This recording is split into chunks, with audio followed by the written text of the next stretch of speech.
Good afternoon or morning, depending on where you are, everyone. My name is Katie Schuster. I'm the Director of Conferences and Events for OLC, and I thank you for being with us this afternoon or morning, depending on your time zone, for the Conversations, Not Presentations, Presenter Services webinar today. And with that, I'm going to kick it over to our Chair for Presenter Services for Innovate 2019, Jean Mandernack. Thanks, Katie, and thank you everyone for joining today. As she mentioned, I'm leading up Presenter Services, and if you're not familiar with what that is, we are a one-stop shop to help you enhance the effectiveness of your presentation and your presentation skills. So as you know, we do webinars like this. We also have a web page that has a whole host of tip sheets and videos and resources that can help you out. And if you would like, you can even reach out and sign up for some one-on-one coaching, and we can help you prepare your presentation, give you some feedback, or even show up at your presentation at the event and help provide feedback or do some mentoring there. So we're really kind of here just to help you. And today, as you know, we have a fabulous webinar from Angela Gunder and Jessica Knott, and they're going to be talking to us about how we can do conversations, not presentations. And Angela, who I understand is going to be doing the talking, is the Director of Instructional Design and Curriculum Development at the University of Arizona. And I believe Jess is going to be running our chat for us. And she's a Learning Design Manager at Michigan State University. So thank you, Angela and Jess, and I look forward to hearing all your insights. Hello, everybody. Thanks, Katie. Thanks, Jean, for kicking us off. We're so excited to be here when there was the call for folks who were veterans of the OLC, veterans of different presentation types, to chat with folks about some of the interesting and more novel formats. We were all about it, and we specifically chose Conversations, Not Presentations as the one that we wanted to work on because Jess and I, fun fact, unabashed haters of the traditional formats of sit and get presentations. And we definitely want to move the needle on a lot of the work that we champion within our classrooms, where we say that we want to have active learning and collaboration, and then we get on a plane, fly to a conference, and then we just sit there and listen to people talk to us, and we do it ourselves. Jess and I have both done it, where we've had a slide deck and we've watched people, their eyes glaze over and they're just not into it. And we could actually be engaging and connecting and collaborating and talking. So today we wanted to go over that. And of course, we have a little bit of a slide deck, and we're going to contextualize that in a bit for why and how we have it. But for the most part, we thought that today it would be disingenuous for us to just show slides. We wanted to contextualize it within this larger picture of conversations, not presentations, how that works, how that flows, and how that can help to improve active learning and collaborative learning. So truly today the theme is practice what you preach, and we're going to preach a little bit, we're going to practice a little bit, and we also want to make sure that throughout this entire webinar, because we have a really short amount of time, we only have a half an hour, that you can jump in on the chat, ask us questions. I'm not sure if our Zoom is set up for people to grab the mic and just talk, but if it is, please do. If not, jump into the chat and say, hey, I want to share something, because this is a learning community that we have, a half an hour learning community of an express nature. For the session, I'm going to give you an agenda. So I'm going to walk through the format of the Conversations, Not Presentations structure, and give you a little bit about its history. And I've already alluded to some of that. I'm going to share a couple of use cases and some best practices that Jess and I have collected for you. We're going to do a short activity, and then we're going to have Q&A reserved at the end. However, again, as much Q&A as you want throughout. Interrupt us, let us know if you have suggestions and comments too to help your peers. We'll hit them as we're going with the presentation, but we'll also get them at the end. And in true fashion of Jess and I, we like to keep conversations going. Brevity is not either of our thing. So if you have ideas after the session that you want to dig into and pick through, please contact us. We'll give you the contact information, the slide information that I'm going through today, and then also take Jean up on the offer for presenter services later on. Fantastic humans that you get to work with, and they really, really want to pair and share. big theme here. So it's share, discuss, and generate, and then share again. And I'll talk to you about a couple of formats that we've used for this in the past. So the whole notion of death by PowerPoint, and I'm sure all of you can think for a second of the worst presentation you've ever sat through, and maybe even the worst presentation that you've ever given.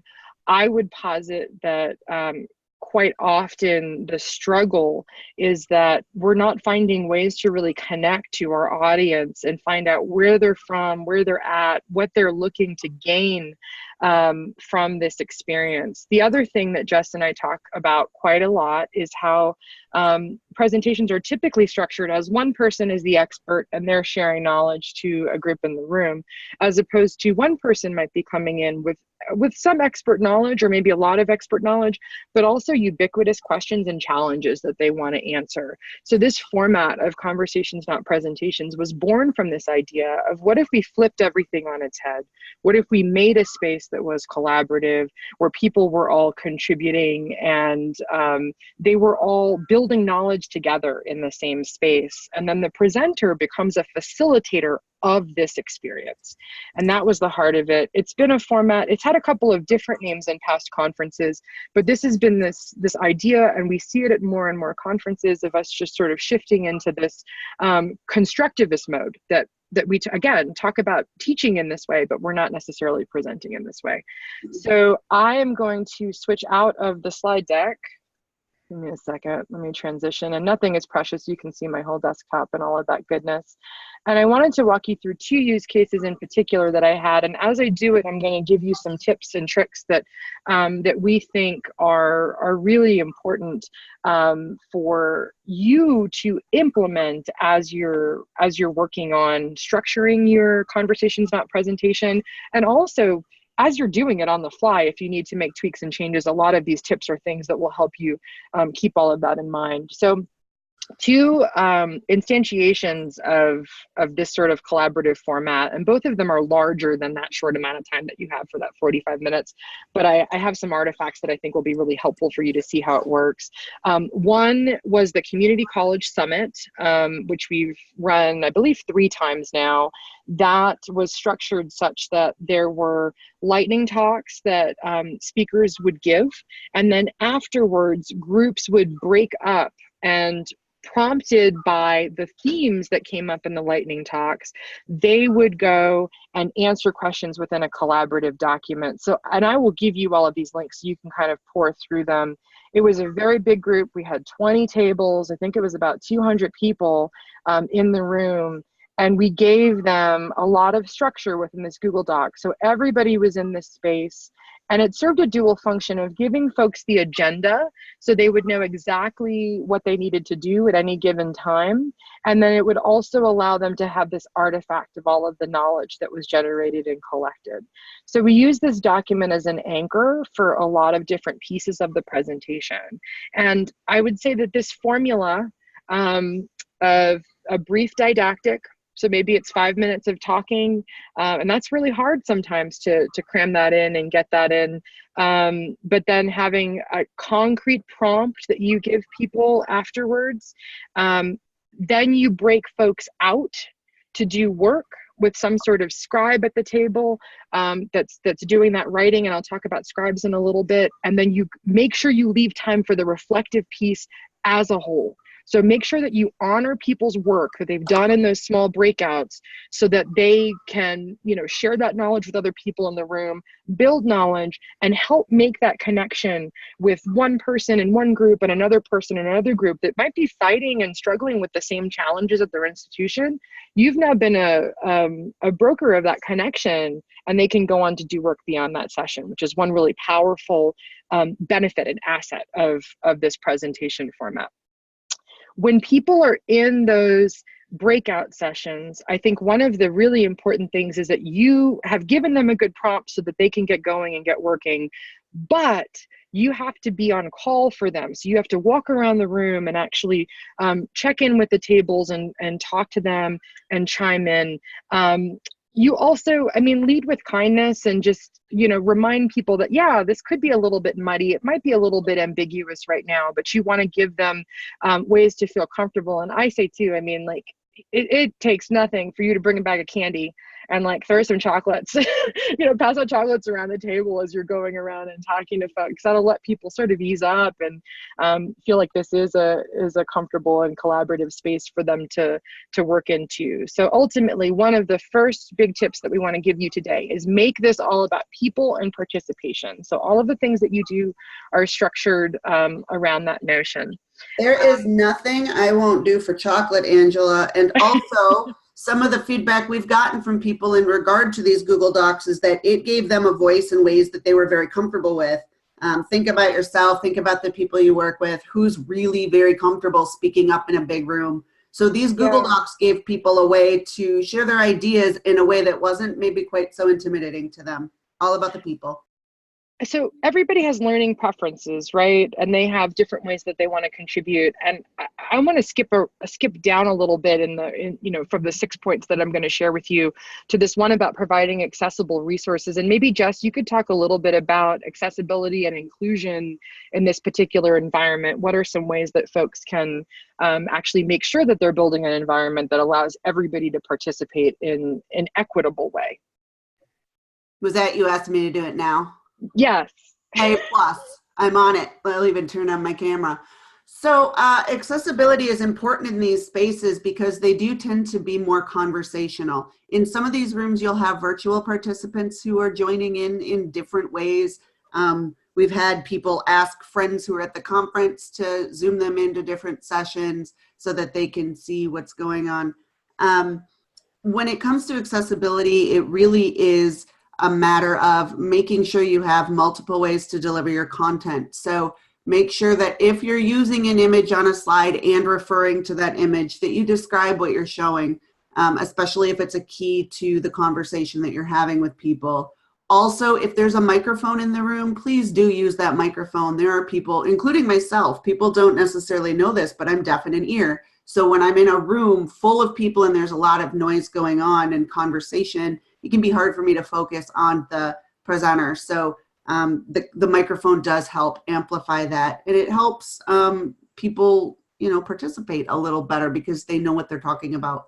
And finally, I always bring handouts, so try to have an electronic download. When Christine emails you, it is like, hey, upload your slides. It's not just to share them with people. It also offers people an accessible or a more accessible way to review your content. So if they can download it and have a screen reader read it. And finally, if you are asked a question specifically or during share outs, make sure that you repeat the question and then sum up that sharing out so that into the microphone if you have one, so that people have you know, something to anchor to. And if you can and you do have the Google Doc, capture it. Some people will experience that differently. They want to be in the room, but then they do need processing time. Angela and I both need processing time. So we spend as much time in these documents afterwards as we do during the presentation. Angela, back to you. Jess, I just wanted to thank you for that. You did a really good job of concisely explaining a really complex piece of this that I think is super important with beyond just accessibility, but the inclusion piece.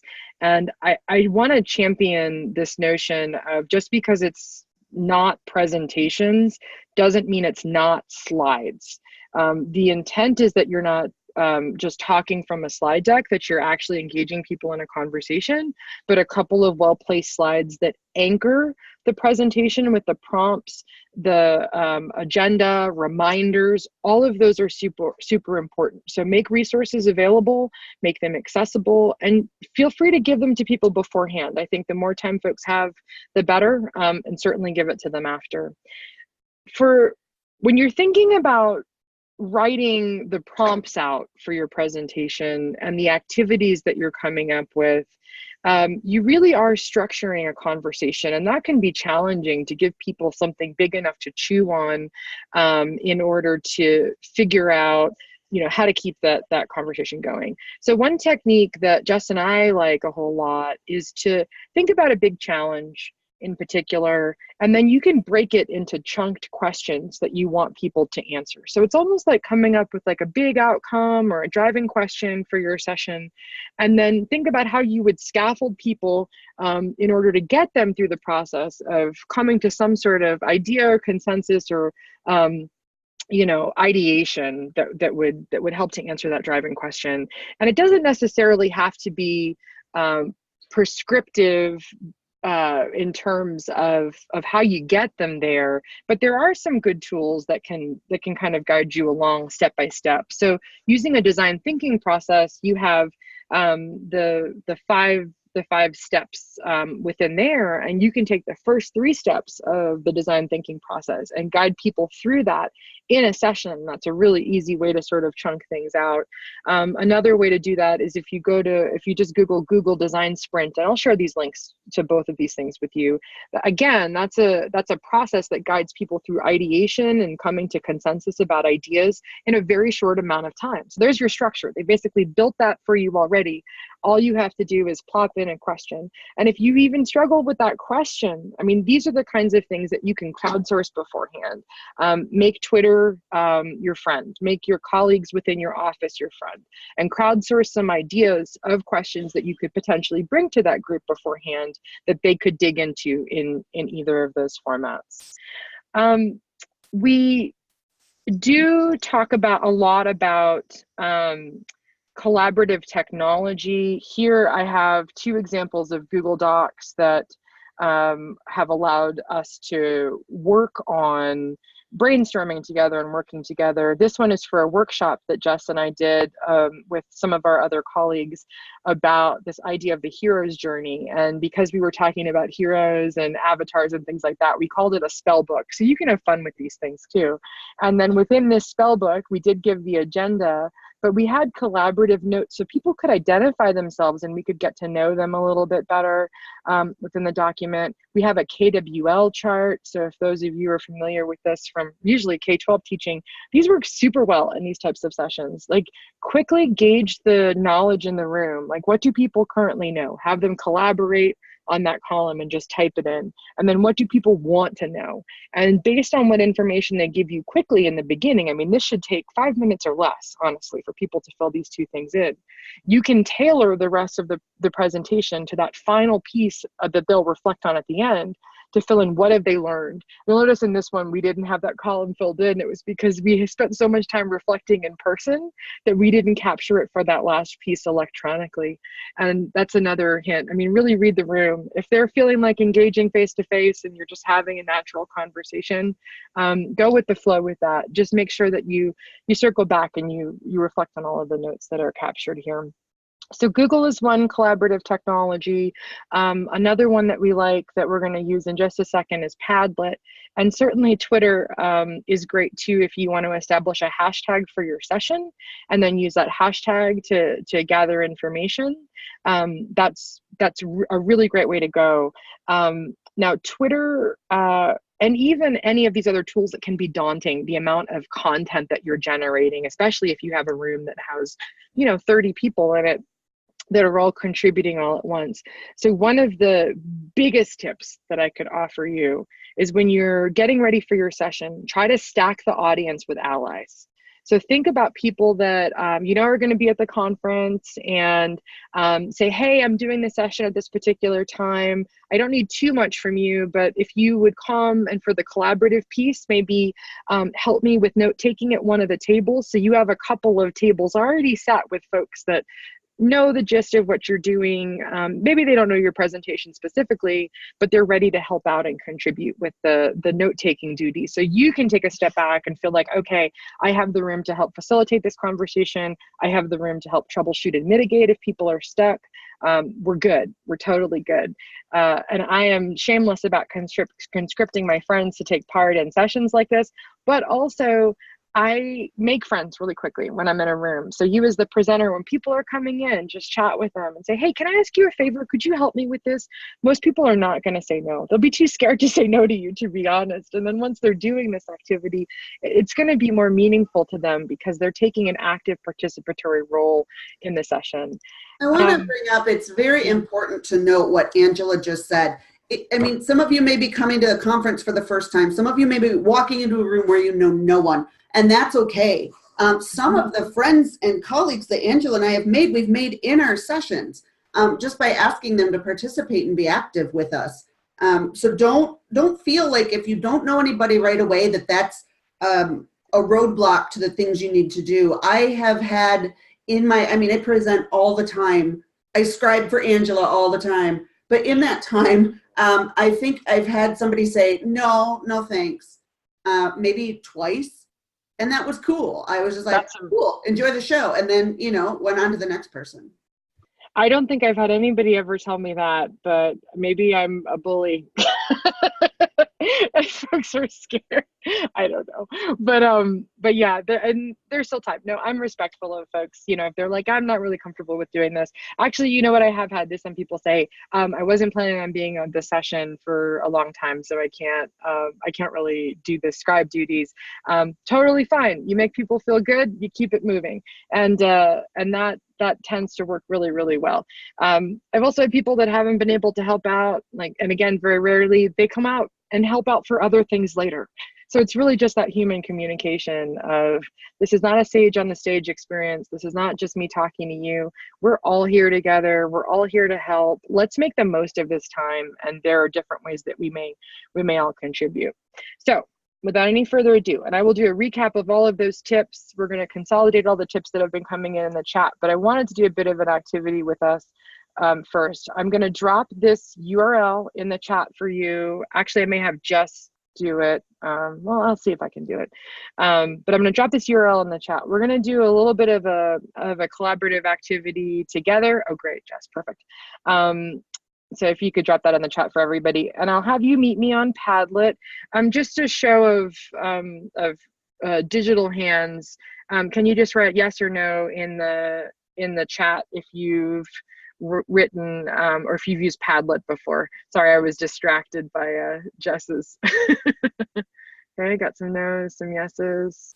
And Jess will put, once you're done with the no's and yeses, Jess will put the chat back in there again. Oh, good mix.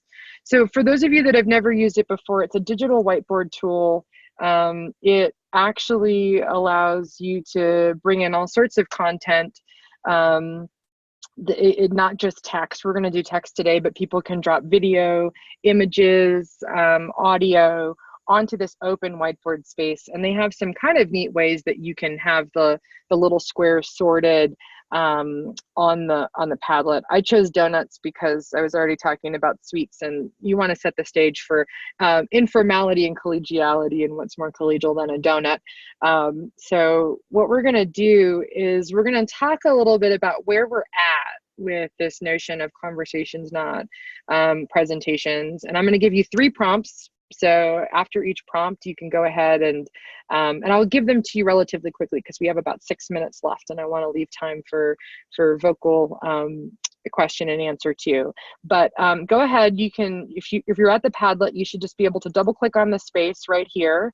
And the first prompt that I'm going to give you is, what is your presentation about? And I want you to just describe it in about the length of a tweet. And actually what I would like for you to do, because some of you guys will not be able to, well, you can hear. So in the title area, you're going to put in, what is your presentation about in the length of a tweet? And then for many of you, it'll show up with you as being anonymous. So just go ahead and write your name in that second category or that second item there, and then click elsewhere, and there you go. That's it. Yep. And you can actually, if you like what somebody is saying, or if you want to leave a comment about any of the things that people are writing, you can go ahead and, give it a like. I'm going to go ahead and I might delete mine. Well, you guys are going. I love watching people as they're actively writing on here too. It's sort of like Google Docs. It's this fascinating act of watching creation as it's occurring. Awesome. Some very tight and high and tight tweets we have here. The value of teams, tools, data, and iteration in course design. Ooh, I want to go to that one. Very good. Okay. I'm sitting here thinking about how many things Angela signed me up for at the conference and wondering if we can just make those be in these conversations. So if we show up with a microphone, don't be surprised. Key is she said that I signed her up as if she was not complicit in all of this. This is great. Okay, so now if you have already written what your presentation is about, just briefly, couple words. I don't want you to overthink crafting a really formal response to this, but based on the things that Jess and I have shared today, and also some ideas that you may have had that you're coming in with, what are some strategies, like 1 or 2 strategies that you were thinking of employing in your session to make it conversational, collaborative, and inclusive? And again, Jess, I will go ahead. That was a long one that I just gave, so I'll go ahead and put that one in for you guys. So what are some strategies that you are thinking of employing in your session to make it conversational, collaborative, and inclusive? And there are no right or wrong answers. Think, pair, share. Fantastic. Small group discussions. Yep, those small breakouts around tables. And those tables are round for you. I'm going to show you a picture of the room in just a second. Keep them coming. Draw out their models. Fantastic. The only, there are multimodal ways that people can express themselves in these sessions. I went to a great workshop on badging, and I got to sit with Julia Forsyth. I don't know if you know her. She's a visual note taker, and I had no idea that she was who she was. And she just had a giant piece of butcher paper and was literally drawing out everything as we were saying it as a small group. It was the most wild thing to be a part of. So yeah, think about inclusion as thinking about different ways that people can contribute. Ask good questions. Yes, so hard to do. So very hard to do. Okay. Thank you. I'll give you just a couple more seconds to finish up any thoughts that you have. And this Padlet will continue to exist. So as you have ideas, keep on contributing to it. The last one, and I'm not going to have us do this together right now, is what questions do you have for us and for the group that have not yet been answered? And what I will do is I will challenge you to leave those questions on this Padlet. And Jess and I will come back to them. A big part of this is when you make a promise to a group when you're doing a presentation that you follow up on it. So we both promise that we will come back and we will answer those questions for you if you leave them for us. Consider this Padlet a collaborative space that will continue to live and that we will continue to be able to use together. Okay, I'm going to switch back over to the slides. And I just wanted to share this one last piece of our overall tips for success. These were the 6 that I shared. I elaborated on them, but we have it for you as like a brief piece that you can just collect and get to. We could talk about each of these things all day long, but we wanted to give you a quick hit of just, if you were going to do all 6 of these things with a light touch, your session is going to be amazing. And even if you're not doing a conversations, not presentation session in the future, maybe you're doing an educational session, I would challenge you to think about these 6 tips. I'm pointing to my monitor that's over here that has them up here for me. Think about these 6 tips. And think about incorporating them into your sessions. You're not bound to any specific format. You really are there to facilitate creativity, to facilitate ideation, to facilitate the building of knowledge. And I am so excited that we had this time with you today to talk a little bit about how we like to do it. And I cannot wait to see how you plan to do it when we're all together in Denver very soon. And that's it. That was beautiful, Angela. I'm feeling feelings over here in Michigan. Feelings that are not just cold. Does anybody have... Great. Thank you. Oh, go ahead. Jess and I, we can stay after a little bit if folks have questions that we didn't get to. I do still want you guys, contribute to the Padlet. If you've got another meeting right after this, please head off and have fun. We were just so delighted to be here with you today. And thanks to all of you for being here. for the folks that are writing that in the chat. Yeah. I just want to take another moment to thank both of you. Your energy was amazing, and this was a wonderful example of how you can get people involved and active and engaged in their conversation, not presentation. Thank you. Our pleasure. Thank you.